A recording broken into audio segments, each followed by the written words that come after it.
What is up? Bleeding Blue Podcast, episode 34, coming at you. Ryan and Ryan are back at it for another episode of the pod where we will be discussing for the second time in a row a series win for the Toronto Blue Jays. Yes, the Blue Jays have won another series. They didn't sweep. It's okay, though. It's okay. Look now, they're only 2 games below 500. And look now again, they're pretty close to the wild card. And if we want to check the standings right now, where we go, Blue Jays standings, 4.5 games away. 4.5 games away out of the wild card. Hey, that's not bad, bro. That is not bad. Mm-hmm. It's not great. It's not great, but it's not bad. How did you feel about the series before we get into it? People were very excited about the first game, the 14 inning extravaganza with the walk-off home run. Yep. But you know what? As you know, someone who's watched tough games in the past with this team and other teams that I like, it was a tough watch. People were saying Davis Schneider was the hero, even though he went 0 for 5. Went 0 for 5 before his home run. I mean, yeah, he was clutch in the moment. Let me say though, to me though, that's the only part that counts though. You got to ignore that at that point because he got the game winner. But I know what you're gonna say next. Say what you're gonna say next. Yeah, we literally talked about this on Saturday. Yeah. But I was gonna say that the hero of the game really was George Springer. I mean, he's had a lot of doubters recently, including us. But the fact that in extra innings he gets the game tying single up the middle to score a run to keep the game going with 2 outs, and what was he had 1 strike left? Well, yeah, he had 1 strike left, and I thought that was pretty clutch. And I don't know if this was before or after that, but he made an insane catch in right field to keep the game going. Top of the 11th or 12th, something like that. Yeah, to just only allow, he was going to give up the run anyways, even if he was under the ball, I think. But the fact that he stopped I don't know who the batter was. Was it Brian Reynolds? I don't know. Someone from getting on base and just keeping in a one run game. I think that was pretty clutch. So it was. Yeah, I think I'm going to give it to him. I also want to say, yeah, I remember seeing somebody like they were talking and commentating on the game. It was Joe Siddle who made he's like, why? I don't know why Nate Pearson is throwing a curveball at the top of the zone to a veteran hitter like Brian Reynolds, who's really, really good. Like, why would you? Because he hit it, he smoked the ball. Like he was all on it. Like there was no argument about that. And somehow George made that catch, and that's the thing. Like Nate Pearson, I don't know, in that situation, it was wild. But hey, we got the W in game one. Game one was great. Davis Schneider, love those dramatic wins like that. It just makes you feel that much better. We were at 4-0 at that point. And yeah, it was a good game. But of course, this inconsistent team that we have in the Blue Jays end up losing 8-1 the next game, which was an absolute doozy and a terrible game. Yeah. Yusei Kikuchi was not good. The batters were not good. Who was it? Mitch Keller that was pitching that game, and he's a very good pitcher. He's good for the Pirates. Lots of strikeouts. And yeah, we just did not play well at all. And it's one of those games where you could forget completely. Like that could be, you could go to the Jays game and forget about that game for the rest of your life. Oh, I went to a game where they lost 8-1 because that is how forgettable and boring that game was against Pittsburgh. Yeah, middle of May. It was nothing. It was literally nothing. Like I don't know if you would agree with that. Like I do wholeheartedly. I've been to so many of those games because I've only seen the Jays win, I think, once out of like the 10 or 15 times I've gone to a Jays game. So I know what those games feel like. And we were actually doing something else that day, so we weren't able to watch it. But I looked at highlights after, and it was just depressing, dude. It was just a depressing game. From the beginning, though, because Yusei Kikuchi gave up those 3 runs in the first inning, top of the first, right then you're like, fuck. Like, yeah, just not good. We were looking at updates while we were while we were doing filming. I was Yeah. just like 3-0, 5 So nothing. he went 5 and a third inning, 5 earned runs, 6 runs allowed, 1 home run, 4 strikeouts on 89 pitches. It looks like something like that. Uh, Yeah, he's in the plate. Yeah. Um, yeah, just not good. Not good. no. It's too But bad. Kikuchi's been good this year. At least, tolerable. I wouldn't say, you know, the best pitcher in the lineup, but he's tolerable No, he's in been he's been turn. solid, man. He's been solid for the most part. Like obviously the highlight and like the best pitcher we have right now is our guy Jose Barrios, who's just Mhm. is on another level right now. He's been pitching incredible. Right now he's at a 1.7 ERA. He pitched in the first game of the series. Sorry, not a 1.7. That's his WAR, 1.7. But he's pitching to a 2.78 ERA right now. In 12 starts, 74 innings pitched. If he keeps this up, he'll be top three Cy Young voting for sure in the American League. I can't imagine anyone else Mhm. like most of the good pitchers right now are in the National League. Right. Naga, I'm trying. Ranger Suarez. Jared Jones, Ranger Suarez, Zach Wheeler, Tyler Glasnow, like all So those guys. you're mentioning Brio should be top three. Who's the other two? Probably what Scooble. Scooble's up there, right? Has Yeah, to be. Eric Skubal. What about that guy? What about that guy on New York? Luis Gill. That guy's pretty good. Yeah, he's pretty good right now too, but he's like a rookie and he walks the house. But it might be somebody else on the Yankees as well. I'm trying to like Luis Castillo's always up there. Like he's all Yeah. really well. I'm trying to think of who else has been really, really good. Seth Lugo has been like the weirdest pitcher. Yes. Yes. Yes. Came out of I have nowhere. on my fantasy team. Kansas City. Trying to think of who else has been really good. I'm trying. He's not a Cy Young candidate, but this guy Mason Miller, he's You know like what? the bullpen guy for the A's. He He's might actually fucking get a vote, awesome, dude. bro. He might get a vote because he's really, really good. Like He's like the new Aroldis Chapman, dude. That guy throws heat. what does he throw? Like 104, something like that? Oh, consistently. Yeah, he's a rookie, right? Or he's like in his first or second year. Yeah. Couple So more years, dude. That guy will be throwing way faster. you think? Yeah, he'll be getting he might break the record for the he might break Chapman's record, or I don't know who holds the record, but for the fastest pitch. Yeah, fair enough. Okay, I think he'll do it. here are the other pitchers that Barrios will have to compete against in the American League right now. So I'd say it'd be Seth Lugo, Tanner Hoyk, who Hmm. for Boston, who came out of nowhere as well, Tarek Skubal, and then Corbin Burns, who's been pitching for Baltimore, and he's been ace, just an absolute ace Right. right now. So he's been really good. But those are the ones that I can think of, and then after that, like Marcus Stroman's been really good too. Somehow, I don't know how, and Jose Barrios is up there as well because he's Jose Barrios is next to Seth Lugo and Tanner Hoyk has the most innings pitched in the Okay. and even looking at the entirety of the in MLB, he's I don't know. Let's see right now. He is top 8 in innings pitched. So he's good, man. Wow. He's good.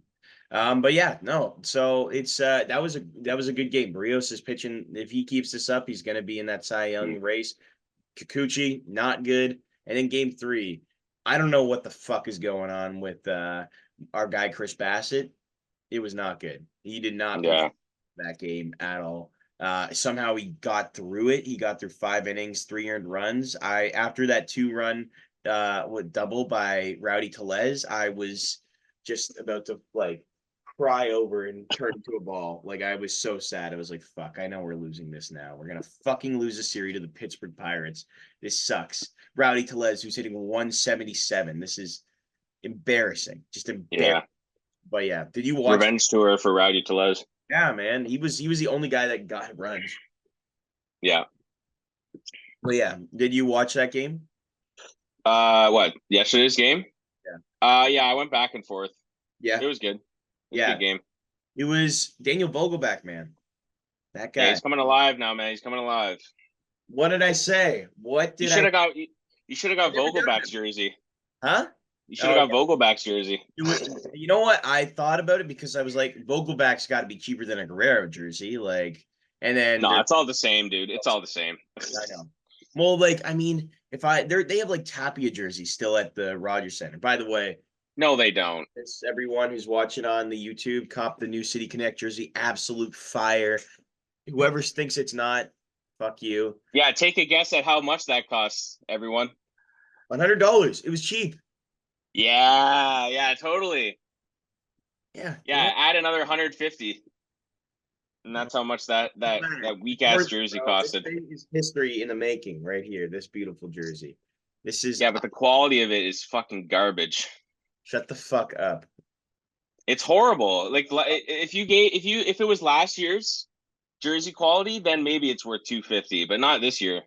It's all like printed on. It's not like stitched on. It doesn't like the only thing stitched on is probably that Nike logo. No, the Toronto logo stitched on. No, but Toronto, like the whole thing stitched. Like you know what I mean. like this, Toronto is they're all stitched on. The 27 stitched on, and then It's not as good quality as the one last year though.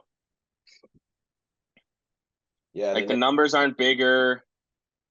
Just seeing it in person, like it just doesn't look as good as the one last year. I But think that's just me. I think everyone can say that. everyone But really, yeah, most I think the majority of people like it. I don't. I I think think I've already yeah, confessed this last week, but I especially don't like it. times to piss me off. But yeah, No, I swear I don't like skylines on jerseys, dude. I don't. I'm yeah. not a fan. All right, fine. Anyway, what were we saying next? Game three. Vogelback Yeah, can't do shit though. That 2-run yeah, double, like to take the lead, and then clutch. David Schneider comes in and gets a double to bring in Danny Jansen.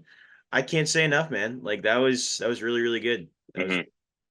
Yeah, and they're playing good right now, man. And the Pirates, they're just like the Jays, dude. They're trying to fight for that wild card spot yeah, and just try and keep climbing. But yeah, man, I'll take that series win all day. It was tight. They're all tight games, other than the loss. But that's what you got to do, man. You got to grind them out, yeah, especially this time of year, right? yeah. No, you're right. These games are the ones that I guess they matter. Like they are important, but our pitchers have been really really solid too. I'm looking at right now. Like Kevin Gosman, I think he's pitching today. Um, Okay. and I'm actually going to that game. Oh, Um, nice. Yeah, so he's been good as well. He's pitching to a 4.414 ERA. Hmm. Bassitt, same thing, 4.13, basically. And then Kikuchi 3.66. And our boy Barria's 2.78. Those four guys are doing the same thing that they did last year, basically. Yeah, Like, I think their ERA is going to go down. Like, I think Gosman is going to go down. He's had some yeah. outings in the last little bit, last 7 games. He's pitching to a 2.7 70 ERA. Wow, Each in his last 3 starts, he's gone 6 innings, 3 quality starts in a row. Can't say that's anything more. crazy. Been good. So I think by the next start, his ERA is going to be below 4. Um, Hmm. and I think the same thing with Bassitt, but he had a little bit of an injury last time out before in Chicago, and where he couldn't even Hmm. head, which is wild, of course. And he goes out there, pitches 5 uh what of 1-run ball, or 5 Shetty. So like good for him, man. Yeah, So that's good, man. yeah. Pitchers Um that- The pitchers that are struggling are now coming alive a little bit. yeah. And but yeah, I don't know. Like this team, I think we know what this team is at this point. Like we know who Hmm. this what they're like, the quality of the hitters. Are they good? Are they bad? Like is this team good? It's pretty mediocre at best. It's a Yeah. medium. We've known this for a long time, but yeah, that's all I can really say about them. Uh, Hmm. got David Schneider, Danny Jansen, Vladdy have been a light in this dark, Hmm. and hopefully they can keep it up. I think Vladdy's been really good. Uh, Yeah. guys have been David Schneider, Danny Jansen has been insane. He's got to be in the lineup as much as possible, Danny Yeah. Jansen. So yeah. Anyway, anything else you have to add about that series? What Um, maybe do some predictions, or you got anything else to add? yeah, we do some predictions for the next series. This is a big one right here. We got the Orioles for 4 games at home. Oh my Probably God. a couple. Yeah, it's gonna be a tough one. A couple of City Connect games. I think they said Monday and Wednesday. They're all night games, right? They're like the City Except Connect Jersey Thursday. days. Thursday's the only one that isn't night. Okay. It's Yeah, one. so they're probably gonna be all wearing the City Connect jersey. They're gonna be coming in hot, bro. These Orioles, dude. They're looking to, take over the Yankees, but the Yankees are just on fire right now. They're on this road trip against like the Giants and the Angels, and they're just fucking shit up. So the Orioles want to, get in on the action and try and get that division title. They got Grayson Rodriguez today, Corbin Burns tomorrow, and it doesn't say who the Orioles are going with Wednesday and Thursday, but two tough matchups starting it off here. I think the we could get swept or we could win 3 games. Hmm. That's the high, that's like the ceiling and the basement for this series. I think can Um, you make a bet on like the series outcome? Like if it's like gonna be 2-2, 4-0, 1-3, you 3 and might. I think a success would be 2-2. I think that would be a success against this team. If we can go 3-1, that would be great. my guess is they go 1 and One 3. and three. Okay. I've seen I'm this gonna go. before, bro. I know what's gonna happen. They're only Yeah. I'm gonna go 2-2. I'll be optimistic this time because usually I'm not optimistic about my teams. So I'll go 2-2.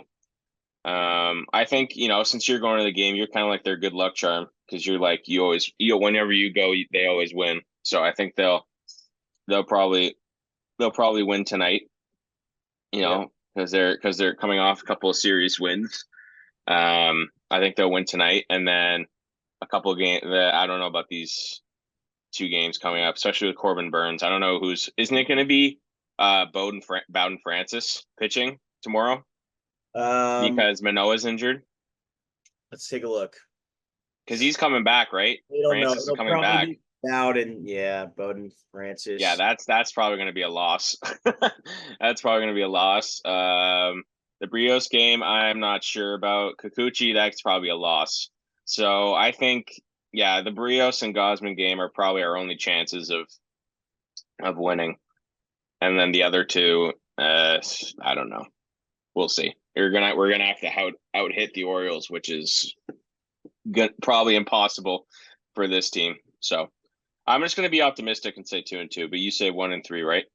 That's your Yeah, prediction. yeah. Okay. All right.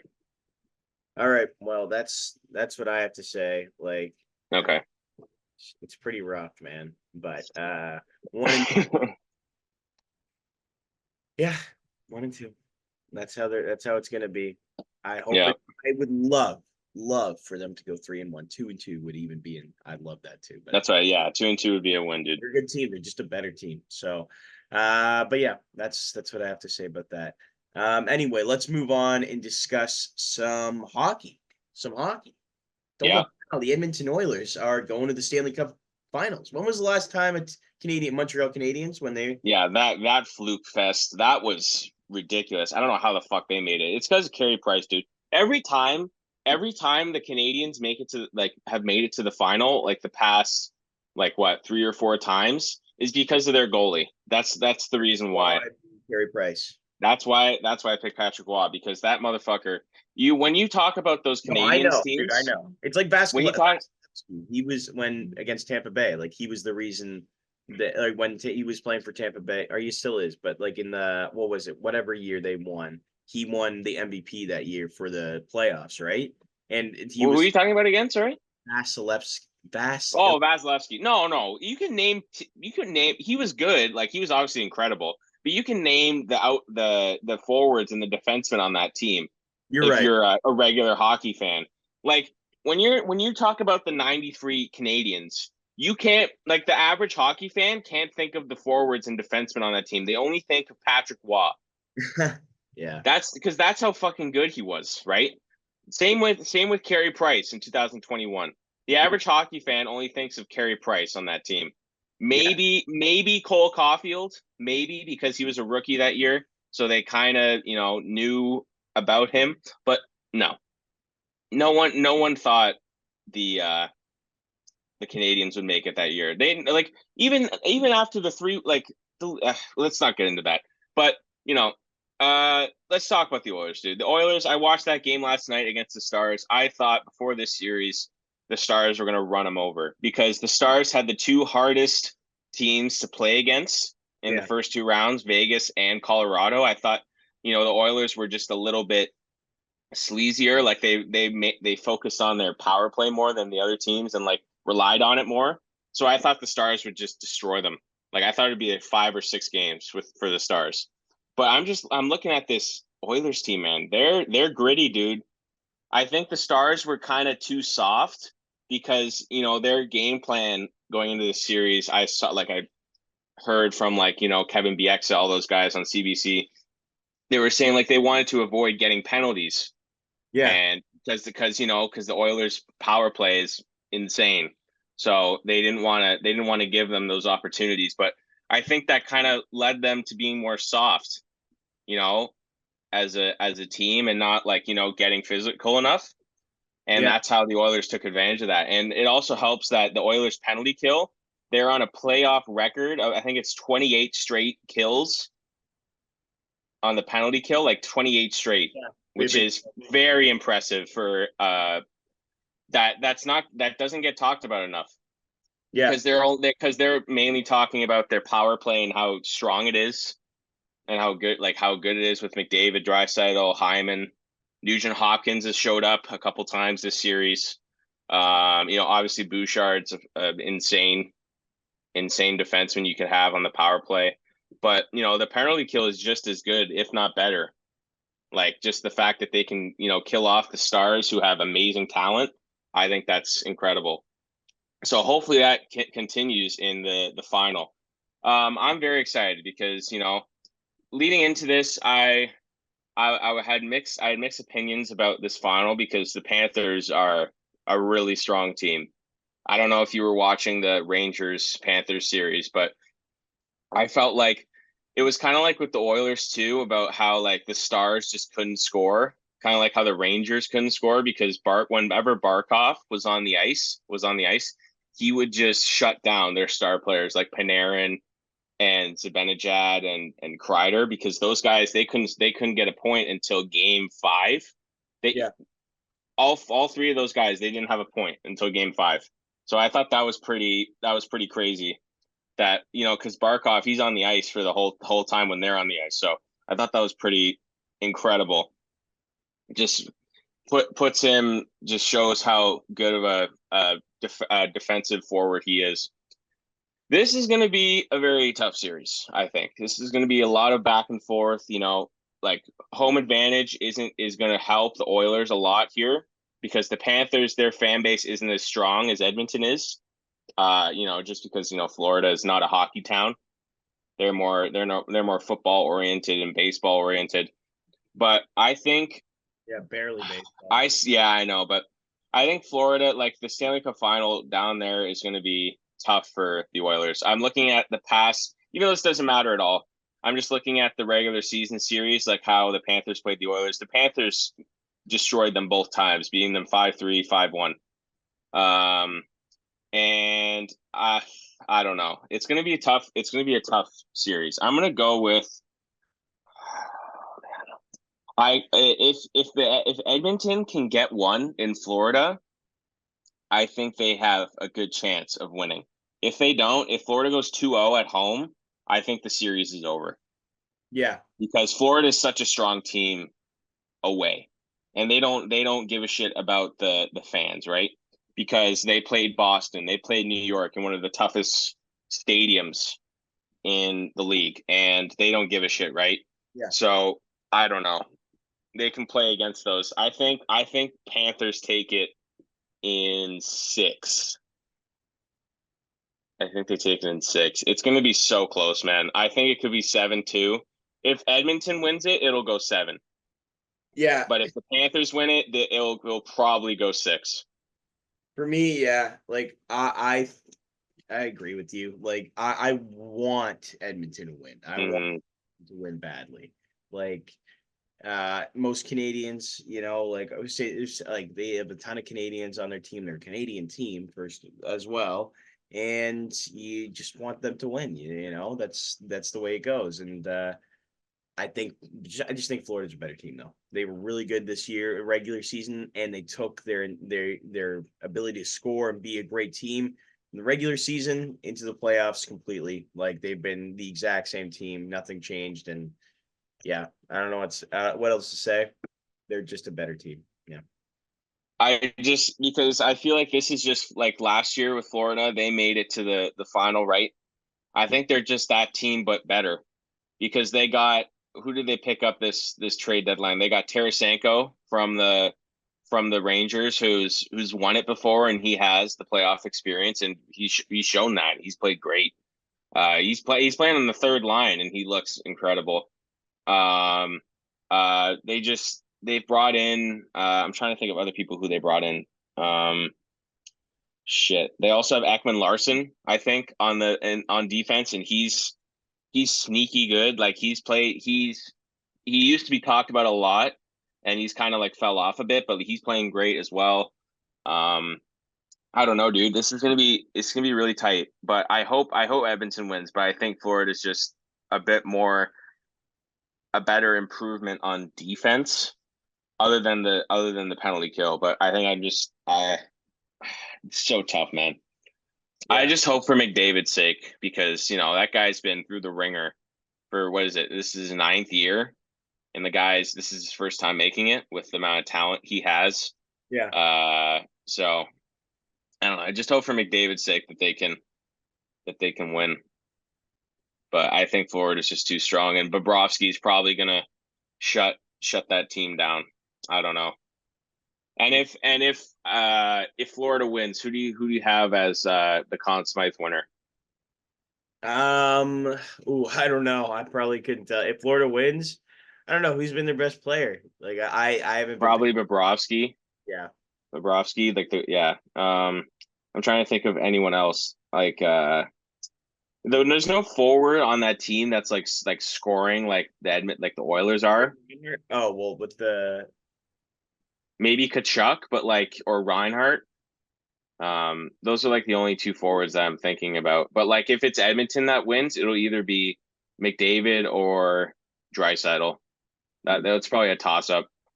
It just depends at how well each guy plays in the series. yeah. Yeah, I'm that's excited, probably excited to see the Oilers though in the play in just that in the. I think it'll be great. Like I thought Dallas was going to beat them for sure. yeah, I thought Dallas was going to win. Like they just seemed like a better team on paper, and they didn't. yeah. I'm So just glad that the Edmonton beat them because if it was Stars Panthers, I'm not watching any of those games. I'm sorry.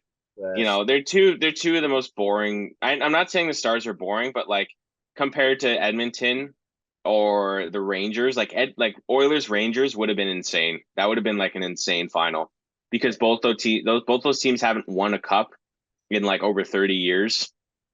So it would have been cool and like two of those fan bases going at it. That would have been funny. Yeah. But I think Edmonton staying alive is a good thing uh, for us, regular hockey fans, especially Leaf fans who, can't experience their own team going to the final. So we have to cheer for another Canadian team. Yeah. If it was the Canadians again in the final, I would want Montreal to lose. But like since it's Edmonton and you know They're so far away. yeah, it's not the far away thing, but I think just because McDavid and also Hyman as well, former Maple Leaf, I'd like him to see him win a cup. I think that would be cool. Um, yeah, I Okay. let's go Oilers, dude. Let's go Oilers. Good. Let's hope they win. I completely agree with you. Yeah, Okay. Yeah. Let's hope the Oilers win, but maybe they won't. I bet on them winning. I wish Rangers would have won because I had money on them, and now they won. Yeah, that's a huge disappointment, dude. That team was a huge disappointment. They still made it pretty far. They made it pretty far. Shesterkin was just left out to dry, man. He was Yeah. left out to dry, man. Like the forwards should have done way better. Yeah. Those big guys with what's his name? With Zibanejad, Kreider, especially Panarin, dude. Panarin had what, one goal in the conference finals, and it was like with 2 minutes left in the game, in like game six. So that doesn't really count, but that's the problem, right? You got to make sure everyone's contributing in order to get to the final. Yeah. All right. Well, let's move on then. Let's just start discussing the segment that we brought up last Monday on our last episode on Monday, where we talked about all-time greatest lineup in hockey. So for this episode, we're going to be doing all-time greatest lineup we can assemble of all stars, of the greatest players of all time, Hall of Famers Mm-hmm. from 1 to 9. Actually 1 to 11, I guess, because we'll include starting pitchers and relievers, and then we'll add a coach in as well, a greatest coach for it, and we'll go by position and name off our favorite, possibly. Yeah, Just favorite and best. We'll kind of bring in both. I was gonna say, so you only have one starting pitcher, right? yeah, Okay, yeah. So we have all the lineup, right? So like catcher, first base, second base, third base, shortstop, and then outfielders, and then we have a starting pitcher. So just we kind of acting as if this is like a Game 7 World Series lineup. We got a starting pitcher, reliever, so like a closer, and then we have a manager. So kind of like the same thing as the hockey one last week, but a little bit more. We have a little bit more options to work with, not just 5 players. But we got 10. What is it? 10 players? 11 players. 11 players, and then a coach. and a coach. Yeah. So this can be a lot of fun. I think you have the more experience with the baseball lineup, so you definitely have the edge over me. Yeah. But I think yeah, it's gonna be a lot of fun. It should be interesting to see what these teams shape up to be. You can start it off because I think I started it off last week. So you That's started good. off. All right. So I'm going catcher, first base, second, short, third, Mm-hmm. outfield, center, right field, and then I'll do pitching. Mm-hmm. Yeah. So I'm going to start it off with the catcher. A more recent catcher who was just in the league in 2021 and then retired after that year. I love this pitcher or catcher, sorry. I Mm-hmm. also know his name. I think he has one of the best names in Oh, baseball. I know who you're going with. Also, he's just also one of the best catchers of all time. 3 World Series. Give me Buster Posey. Buster Posey is an absolute Mm-hmm. legend.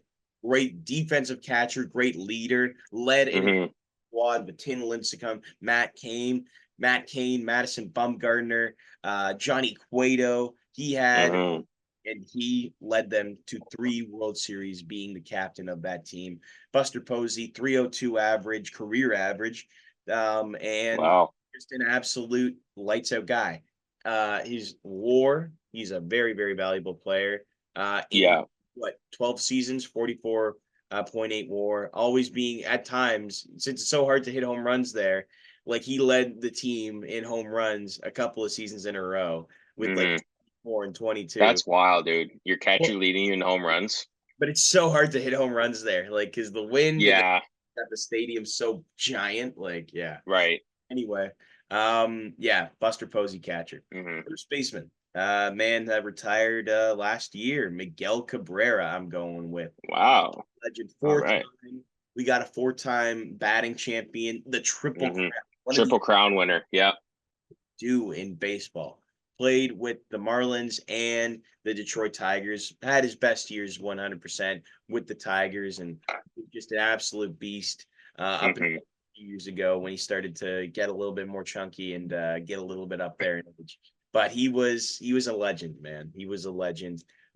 Just hit the ball. Like he's just like one of Mm-hmm. those guys that hit for average, hit for power, did it all. Miguel, Yeah. first baseman. 100%. Second base. This was a tough one for me. I had it between two second baseman. Came up in like the 1990s and a little bit of the early 2000s as well. I was gonna go with Roberto Alomar, but I Mhm. thought, you know what? I think there's a better guy that had 3,000 hits and is a Hall of Famer. Roberto Alomar is a Hall of Famer, but I got another guy who's also very good defensively, Craig Biggio. Craig Biggio, Mm. very, very good at second base. Underrated because he was surrounded by a bunch of players like Jeff Bagwell. Who else is the one guy? I forget their center fielder who was really, really good for the Houston Astros when they were coming up. But Craig Biggio, the Houston loves him. He was retired name there. Great second baseman, many, many years of hitting plus 20 home runs, Yeah. being a great defensive hitter and doing well in average as well. Just very, very incredible Yeah. baseman overall. Played over 20 seasons. Great defensively too. Yeah, so Four-time Gold Glover is also. Craig Biggio, you can't go wrong with him. Hmm. But yeah, very, very good player. Good Played from choice. 88 to 2007. That's Yeah. so yeah. Long Next career. I got as a shortstop. I think this one was pretty easy for me. This one did not take a lot of time. Okay. Iron Man, I don't know how many games it was in a row, but it was Yeah. well over probably 1,000. Cal Ripken Jr., the Yeah. Baltimore Orioles guy, one like first ballot Hall of Famer, I gotta say. Home Hmm. runs, average, everything. Also incredible defensively. One of the biggest things in baseball you can do is be reliable and play as much as you can. That's what he did. Hmm. Wrote his entire career. Very, very good. Cal Ripken Jr. is just a legend. I hear my dad always talk about him and how good he was, and how he was just a legend of the game at the back in the '80s and the '90s. Uh, Cal Ripken Jr. Dude Legend. had a 95 career WAR. That is insane. So what happens? 11,000 at bats. That is fucking nuts. What happens when you're an incredible shortstop, man? Yeah, and you play every game. That's Yeah, fucking nuts, dude. yeah. That's crazy. Yeah. So my third baseman, I love this player. Even though he was on the team that, was the enemy of my team in the mid 2010s. I love this third baseman. He's electric. He's funny. He just got into the Hall of Fame. Give me Adrian Beltre. Uh Really? yeah, man. Adrian Beltre. Interesting. Okay. You're gonna look at his stats and you're gonna be, oh wow. No, I know he's a great third baseman, but I didn't expect you to pick him. Yeah. Wow. Okay. Adrian Beltre. He's another guy in Iron Man. Played for some really good teams. Played for the Dodgers, Red Sox. He had an incredible season and played up until he was like 40, something like that. I'm pretty sure, like late 30s, and was still hitting Mm-hmm. a 300 average at that He won time. the Platinum Glove twice. I didn't know that. Yeah. Very, Wow. very good defensive third baseman as well. One of the best of the game. Hilarious guy too. Always loved to have fun on the field and was constantly playing. He's something like, I don't know what the number is in all-time home runs, but he's up there on that list. If you look, 477 he has. yeah. So he's consistent as hell. Another guy that just played and played and played, never got injured really, and Mm. yeah, like nothing more I could say about the legend. Okay. In left field, this one was super tough, but there's Yeah. guys that you look at their seasons and you're like, wow, like we haven't seen that in a long time. Played for almost 20 years for the Cleveland Indians at the time, Boston Red Sox, Dodgers, Chicago White Sox at the end of his career, and the Tampa Bay Rays. Give me the legend, hilarious legend, Manny Ramirez. Uh, Come dude, on. Out of give all the people in right. Okay. in left field. Dude, this guy, how can Yeah, you you're losing this week. You're losing. shut the Come on, fuck dude. up? How can You're you losing. okay, let me tell you a season. Fucking 44 home runs, 165 RBIs, 333 batting average, 1.105 OPS. This guy has this guy has two World Series rings, World Series MVP, 9 Silver Sluggers, 12 All-Stars, and a batting title. An absolute legend of the game. In 2002, he had 349 with a 1.097 OPS.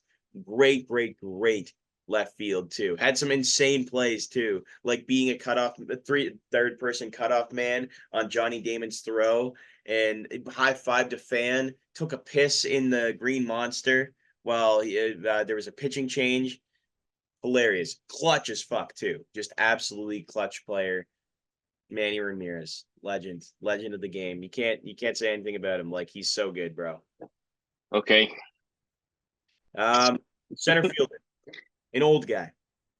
I don't know too much about him. I just know he's very, very good. And you know, I know I've heard about how incredible a player he is. You look at his lifetime career average, hitting 301 for his career, Hall of Famer, 2-time MVP, Rookie of the Year, 24 All-Star games, 24. Holy shit. I say that. 12 Gold Gloves as well. Give me Willie Mays, center fielder. Just consistently good for his entire career. Yeah. Played for 23 years. By the time he was 42 by the end of his career. Wow. Played when Would you say he's the Gordie Howe of baseball? Would you say he's the Gordie Howe of baseball? Cal Ripken's the Gordie Howe of baseball. Okay. Yeah. Cal Ripken Jr. That's true. He's 162 year after year after year after year. Whereas still Willie Mays is insane, but yeah, just all time, probably the best center fielder of all time. Yeah, I don't think there's another. Griffey Jr. is another one that's up there as well, but I think Willie Mays he's pretty okay. My next one, right fielder. Right fielder. It's another tough one. I'm going with a guy that doesn't really play right field anymore, but when he did, he's current player. Yeah, current player, and is just so good. Right now, he's having a monster season. He's had monster seasons back in the day as well. Oh, I know what you're talking about. 2018 stats, he was ridiculous. Yeah. Absolutely. And just maybe the best right fielder of all time when you look at defensive metrics and arm strength and speed. Yeah. Mookie Betts. I think, this is debatable. I think he's the best all-around athlete in the world, I think, in terms of what he can do. Because I don't know if you've seen clips of him. I've seen him football. He can run a route. He can dunk. I'd love to see what this guy did in high school. I would love to see his high school stats, bro. You want to talk about an athlete? That's Mookie Betts, man. That guy can fucking do everything. And he's 5'10". He's the same height as me. It probably weighs less than me. Actually, I don't know, but he probably does. Yeah, he can dunk, dude, at 5'10". Yeah. So, and he hits close to 40 home runs back-to-back seasons. That's something that doesn't grow on trees. He's an absolute stud. Clutch. Just so good. Like very good. Betts is so. He'll be first ballot Hall of Famer when he's done. 100%. 100%. I don't know why Red Sox traded him away, but for a bag of Skittles, like literally nothing. All those guys aren't even in their system anymore. 2/3 of them are playing for the Yankees right now, of course. So with Jeter, Downs, and Alex Verdugo. So yeah. That's what I'm saying that's my starting lineup, all 9. Okay. What about DH? Did you do DH? Yeah, okay. Big Poppy, David Ortiz, all-time greatest. David Ortiz is so clutch. You think what is it, game 2 or something like the game 3 of the World Series against the ALCS with his big grand slam against the Tigers. That was sweet. A great call by Joe Buck, one of his better calls. Yeah. Same. The guy's most boring fucking play-by-play announcer of all time. So good. When he came to Boston right away, such a good player. He could have kept playing, I bet you, because if you look at his last year, he has MVP numbers. Like he hit 300, 30 something home runs, 39 home runs. Yeah. Very, very good. Very, very good. All right. Okay. Finally, starting pitcher. I'm going to go with the GOAT, the mystery man, maybe the smartest ML player of all time, Greg Maddux. His stats when he was with the Atlanta Braves with Tom Glavine and John Smoltz, just ridiculous. Yeah. Just absolutely ridiculous. One of the greatest to do it. I Yeah. can't say anything about Greg Maddux. He was just a magician. What was his nickname? Right. Like that. It was what it was his nickname, Mad Dog or the Professor. That's what they called him. So That's what's it called? There was I saw a clip of him. He threw this, was it was a two-seamer or a sinker or something. It was the nastiest pitch he ever threw. The yeah, amount of break that was on it. Apparently he was telling me he had like a scuff on the ball, so he used it to his advantage or something. And yeah. he like the amount of spin and break on it was fucking unreal. He had a career 3.16 ERA. And in that how many innings he pitched, you're gonna be absolutely like you're gonna lose your mind. 5,008.1 Holy shit. 23 years. And 106 WAR. and God damn. 3,371 strikeouts. Wasn't that big? He wasn't a strikeout pitcher. He was a more of a ground ball pitcher, but still, in Whatever gets the job done, dude. yeah, man, dude. And one of his best seasons where he won 4 Cy Young awards in a row. Same with our guy Randy Johnson, who's another goat who I had Yeah. tough not picking, but they call it the Maddox for a reason when you pitch like a complete game shutout under 100 pitches. So in 1995, he only pitched 28 games, still had a 209.2 innings pitched, 181 strikeouts, 10 complete games, and 3 shutouts in Wow. 95. Do you And ever get a perfect game? I don't think so. I'm not Okay. sure. But they won the World Series that year as well with Maddox on the mound. He was a Right. player. He had a 9.6 WAR that year. Tom Glavine had a 5.5, and then Smoltz had a 4 WAR. God, that starting lineup, dude. That's Pitchers, unreal. they got Three first ballot Hall of Famers on your fucking starting. they're already in the Hall of Fame. Ridiculous. Ridiculous. And Chipper Jones as well on that team was disgusting. Yeah.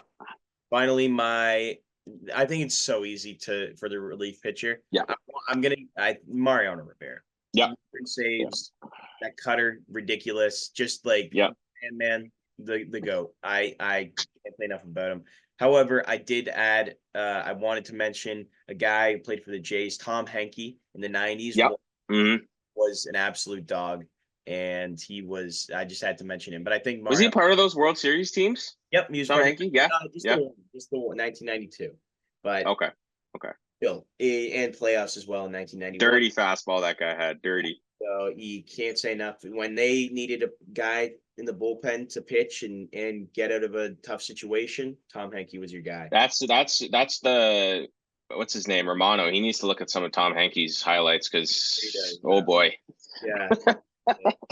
And then finally my coach. This is a long list, but I think another guy that's you can't really like it's such a easy decision. I think Joe Torre was Yeah.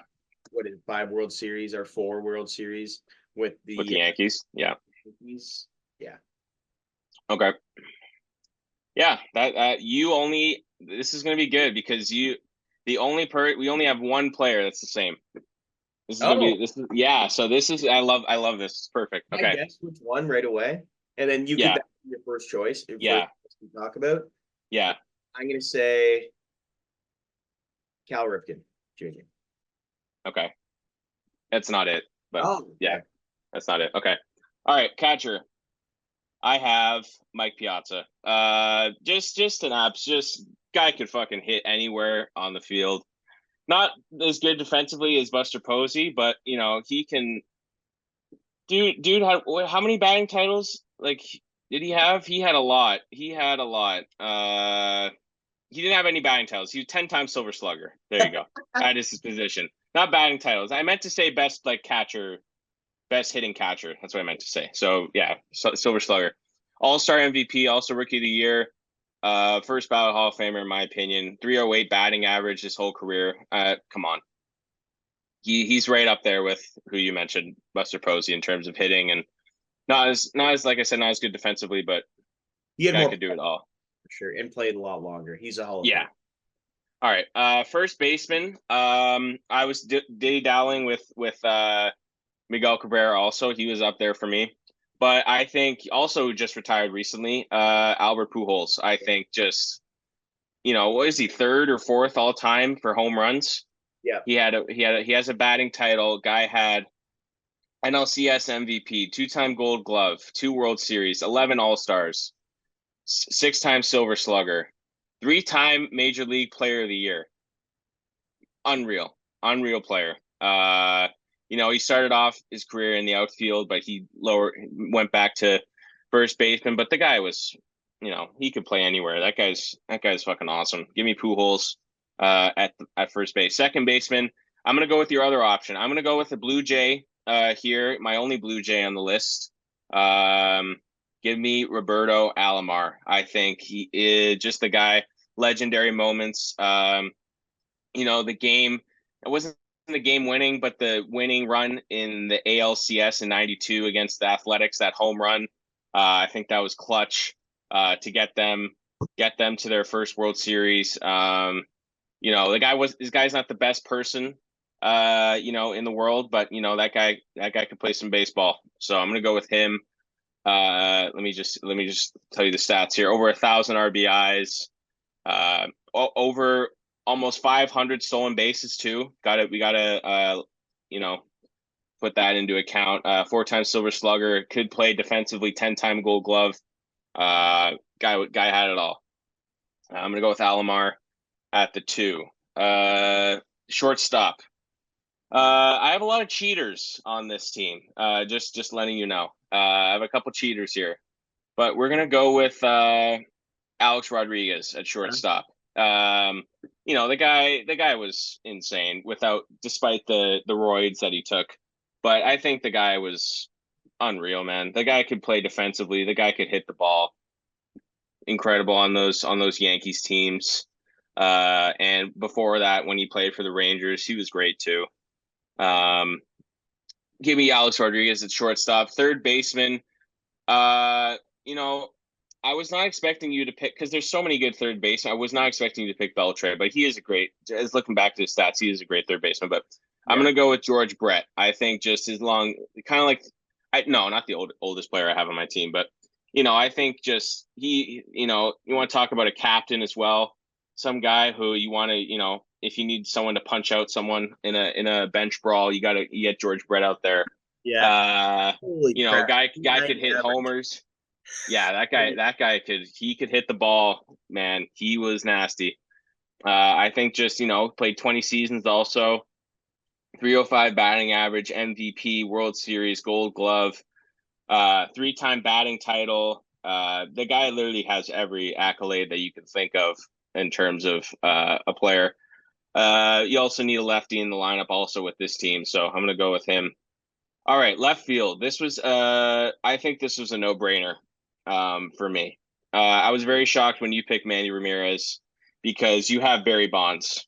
Despite the fact that, he hit later half of the career, with the controversy around his steroid usage. I think even before he took roids, he was first ballot Hall of Famer with the Pirates and his early career with the Giants. I think just, you want to talk about someone who can, when you need him to fucking hit the ball, when you need someone to hit the ball, even if he's off the bench, just put him in. The pitcher's scared to even see you walking up to the plate. Like, I think one time the bases were loaded against him and they intentionally walked him. That's how scared pitchers were or teams were of this guy. Like, I think that just puts fear into the player's eyes. So I think Barry Bonds has to be on this list. Center fielder, probably the best swing in baseball history.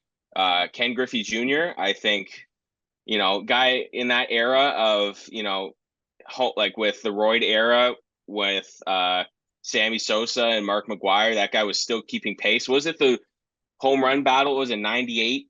That guy was like third and he had like 68 homers that year or something like that. Like, the guy was insane. And he wasn't caught taking roids, and that guy was like still insane. Keeping up with that.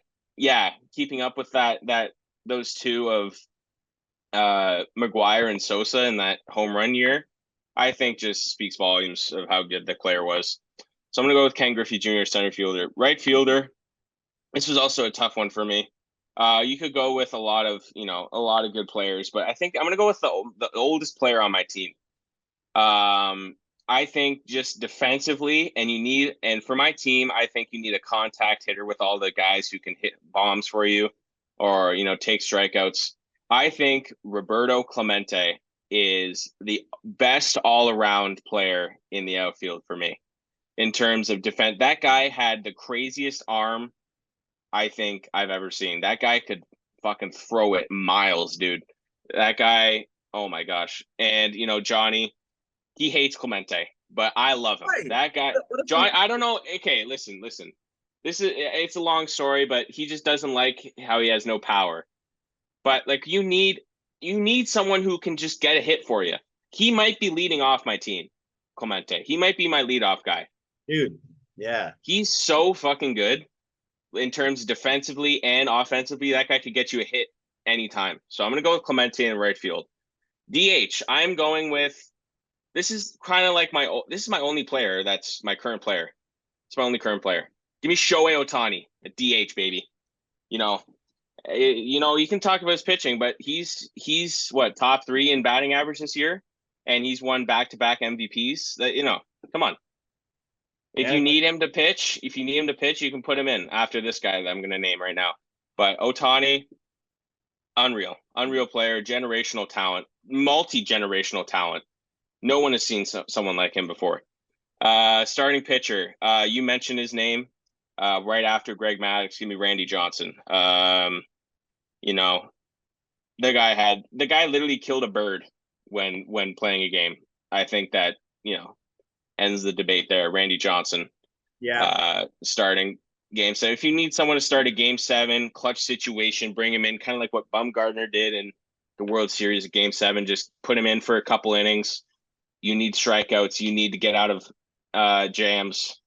You bring in Randy Johnson. As my reliever, same one as you, Mariano Rivera. I think just he's the definition of someone you need to come in for half an inning, get close the game out for you, win you that World Series. He's done it multiple times for the Yankees. I think that just solidifies his position. And as the manager, this is a weird one. I didn't really know any managers in the MLB other than the ones that coach for the Jays and like Joe Torre, Tony La Russa, Terry Francona, those guys who have long histories. I'm gonna go with a little contrasting one. I'm gonna go with a guy who's managed 53 years. He coached the 1894 Pittsburgh Pirates and 1901 to the 1950 Philadelphia Athletics. Give me Connie Mack. I think he's got the old school. He's got the old school feel to the team. He's he's won 8. He's won 9 pennants in 8 postseason appearances. I think that's fucking unreal. I don't know how that's even possible. 5 World Series wins. He's managed 53 years. That's like people haven't even lived that long, and that guy's managed 53 years. I think that's pretty fucking unreal. He coached the Oakland Athletics, used to be called Philadelphia Athletics, for 49 years. I think that's pretty fucking wild, dude. He was also a I player would manager I'm looking at right now. He was Yeah, that guy's fucking. It's crazy. like he played and he was the manager of the team at the same time for the Yeah, basically Major League, dude. No, not Major League. Slapshot. Slapshot, the Paul Newman's coach. Paul Newman, his character, he played and he was the coach as well. Like, come on, you got to put him in. If you need a bench bat, he can fucking come in for you. He can come in for you, get you a base hit or two, get you a walk. So I think that's pretty cool. Connie Mack. I think I'm going to put him as the manager. Should be it would be interesting to see him coaching Barry Bonds or Shohei Ohtani. I think just the contrast of that I think would be pretty funny. So I think I'm going to put him there. I think it'd be pretty funny. I'm going to go with him. Right on. All right. These are some interesting teams, dude. This should be interesting. Yeah. I guess the only one was Mariano Rivera that we had. Yeah, yeah. I'm glad we have completely different teams. That's cool. I was thinking of going Trevor Hoffman just to be different. Like he was good Yeah, for yeah, he was good too. Padres, but it's like Mariano Rivera. It's just he's him. He's the best. He's the best reliever of All all right, time, no question. let's finish it up here. Thank you guys. You can make sure to vote and on who's better. Mine is obviously the correct answer. Anyways, yeah, thanks for listening. Excuse me. Thanks for listening. This is Bleeding Blue Podcast, episode 34. Like us on YouTube, TikTok, Instagram, Twitter. We are all there on Spotify. Hmm. Like and subscribe. Make sure to comment. If you had any questions, just let us know. But yeah, cheers. Have a good one and see you later.